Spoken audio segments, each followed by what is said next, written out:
Okay, looking into another story related to the one that I've done recently on ancient Amerindians and their origins into the United States, and how they found a new population of Caucasians or white people that comes down into America. It tells you ancient DNA discovered reveals previously unknown population of Native Americans. Now, a few years ago, the fossilized remains of a baby girl were uncovered in a harsh and isolated part of central Alaska. The remains were dated at 11,500 years ago, and a new DNA study has now revealed that not only an incredible insight into the origins of human migration into North America, but also to the existence of a previously undiscovered population of humans that have been named ancient Amerindians, named after the Beringian or the Bering Sea land bridge that had run across there. Now, conventional theory about how humans migrated in America suggests that sometime between, and now they're pushing it up, believe it or not, to 15 and 30,000 years ago, humans wandered from Asia into North America across a land bridge called Beringia that connected the two continents. And this is whenever during the Ice Age, there was 450 foot more or less ocean water, exposing a whole lot more land that all interconnected and then allowed people to walk across through here, through the islands off of Bali, all the way through into Australia and so on.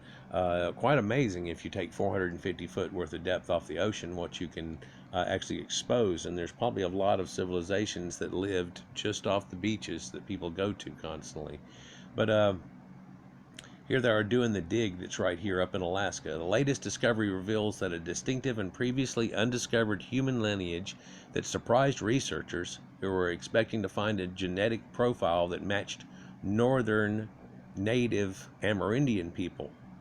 The study of this ancient child's DNA pointed to an entirely new population of people separate to those that ultimately spread across the rest of North America. The researchers suggest that two possible theories to explain this new lineage. Either two separate groups of people crossed the land bridge and into the Americas over 15,000 years ago, or one group crossed and then split into two entirely independent populations. Closer genetic sequencing suggests that the latter outcome is the most likely. No, it's not. But why and how this ancient Beringian population remains so genetically isolated and distinct for so many subsequent years remains a mystery. And the reason I said no, it's not, is because it looks like there was a wave well before another one that contained the ancient Proto Indo Europeans into the continent, and then later came in one that was mixed, and only to a point, and other people came in that were not mixed and were the Amerindian style of people that came in, and there was a mixing between those. You can find in ancient populations people like Cherokee, Navajo, and things. They look totally different than each other. What's the total difference? I mean, it's not like Indians aren't a monolith. They don't all look like the guy on the nickel, you know. And there's a lot of ancient pictures that show a lot of these where they look quite Europeoid, and everybody goes, "Oh, well, that's after mixing and stuff." And I'm like, no, it's not. And so, what were these variations? And there's also an ancient pale population, of course, in South America, in the Wari and cloud culture, that I've shown in a few videos here, where they find the burials with the blonde and red and auburn hair, and brown hair, of course, too, but then blue eyes and discs on their eyes and things, with these burial masks with alkaline noses and things onto them. And, of course, the Tarim Basin mummies that are going right up into this area. All they've got to do is go not even as far as they apparently went from the Caucasus Mountains to up to the Tarim Basin mummy, do they have to go up and over and run right over into it. But, so here's what a settlement would look like.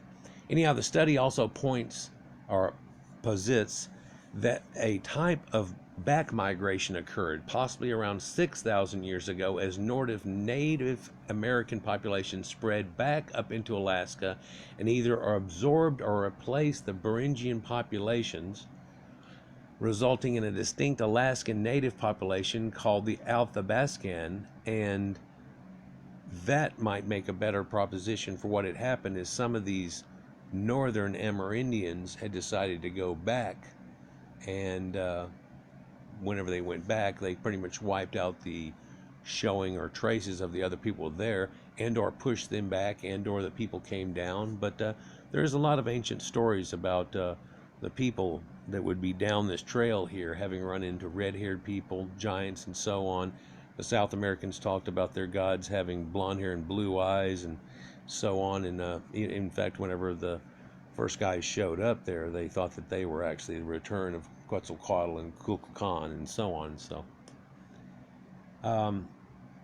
there's very little limited genetic information about modern Alaska Athabascan people, says Ben Potter, one of the lead authors in the study. These findings create opportunities for Alaska Native people to gain knowledge about their own connections to both northern Native American and ancient Amerindian Caucasians. And we just need to look into that a little bit more. You look at the Inuits, and you can see quite a variation in those too, a little bit. And there's a lot of Asian in some of them, a lot of Oriental Asian in some of them, and then the other ones not so much. And then a lot of them almost look just like American Indians, but wearing, parkas and things, So what is the reality of that situation? Here's a formative map now that can kind of show you what they feel that it kind of looks like. That, of course, they always want to tell you people come out of Africa, and everybody came out of Africa, and then, of course, the dead end here would, I guess, be the blacks or the Negroids there, and other people came out. I'm telling you that it actually seems to start up around Northern Europe, and they found all this stuff now. Greco-Pithecus furburgi, and a few others. That Ornithopithecus macedonius is also another one that shows you that the progenitors kind of came from up here and went down there and then couldn't find their way back out and then sifted out in waves, but the other people were already here. A lot more information up here too. So apparently it come from here, went back down into Africa, and then this comes back out and runs around. But it shows you that those Caucasians split into the East Asian Caucasians and ancient Northern Eurasians, or Proto Indo Europeans, right? And an offshoot of this comes out somewhere through it, and the Caucasians and Asians are closely related. So you get a Han Chinese type people, some 20,000 years ago at least, in that range. But they show you that the ancient Proto-Indo-Europeans connect to these ancient East Asian Europeans, and it runs down here into the ancient native Amerindians, which one said is the ancient Beringians, other part of the Native Americans, and then South Americans, and they split and did all this 17,500 years ago, making it into South America, right? At least at 14,600 years ago, and they're naming this now, which I think is neat. And here you see the attachment from Siberians and the Inuit people coming down and attaching back in and meeting with this population, 8812. But then that's what we see today is just these. And there is no more of this population right here. You look at a lot of the old sacrificial things that they're showing you and stuff from the South Americans, and it looks like there's a lot of pale guys getting sacrificed there too for some reason. But you see also connection here to where the Paleo-Eskimo would have come down also from Caucasoids and the Siberians and mixed there to make the Inuit. But the Inuit also have an attachment into some of these North Americans, Amerindians, which breed out the part that would look a little bit more Oriental out of the group. So here's how you get a mix out of that. There's also a mix and a strange thing how South America has a lot more intelligent works done in stone and things than is done up here in the north. And up in north there's a whole lot of primordial burial grounds and burial mounds that look a lot like the Kurgan burial mounds and Isaac burial mounds, and then again also the European burial mounds and things, and Sutton Hoo and places like that.